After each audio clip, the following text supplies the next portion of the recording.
اور مدین کی طرف ان کے بھائی شعیب کو بھیجا تو انہوں نے کہا کہ اے قوم، اللہ ہی کی عبادت کرو کہ اس کے سوا تمہارا کوئی معبود نہیں، اور ناپ اور تول میں کمی نہ کیا کرو، میں تو تم کو آسودہ حال دیکھتا ہوں، اور اگر تم ایمان نہ لاؤ گے تو مجھے تمہارے بارے میں ایک ایسے دن کے عذاب کا خوف ہے جو تم کو گھیر کر رہے گا۔ اور اے میری قوم، ناپ اور تول انصاف کے ساتھ پوری پوری کیا کرو، اور لوگوں کو ان کی چیزیں کم نہ دیا کرو، اور زمین میں خرابی کرتے نہ پھرو۔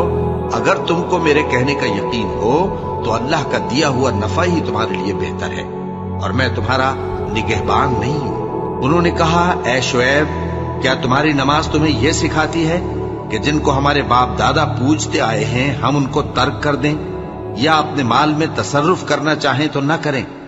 تم تو بڑے نرم دل اور بڑے سیدھے ہو۔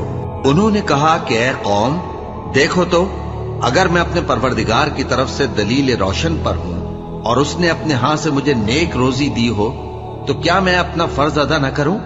اور میں نہیں چاہتا کہ جس بات سے میں تمہیں منع کروں خود اس کو کرنے لگوں۔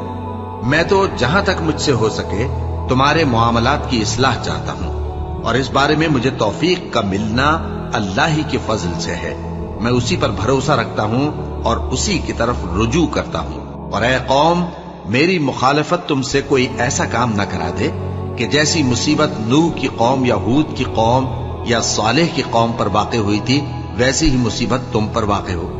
اور لوط کی قوم کا زمانہ تو تم سے کچھ دور نہیں، اور اپنے پروردگار سے بخشش مانگو اور اس کے آگے توبہ کرو، بے شک میرا پروردگار بڑا مہربان ہے، بہت محبت کرنے والا ہے۔ انہوں نے کہا کہ شعیب، تمہاری بہت سی باتیں ہماری سمجھ میں نہیں آتی، اور ہم دیکھتے ہیں کہ تم ہم میں کمزور بھی ہو، اور اگر تمہارے بھائی بند نہ ہوتے تو ہم تم کو سنسار کر دیتے، اور تم ہم پر کسی طرح بھی غالب نہیں ہو۔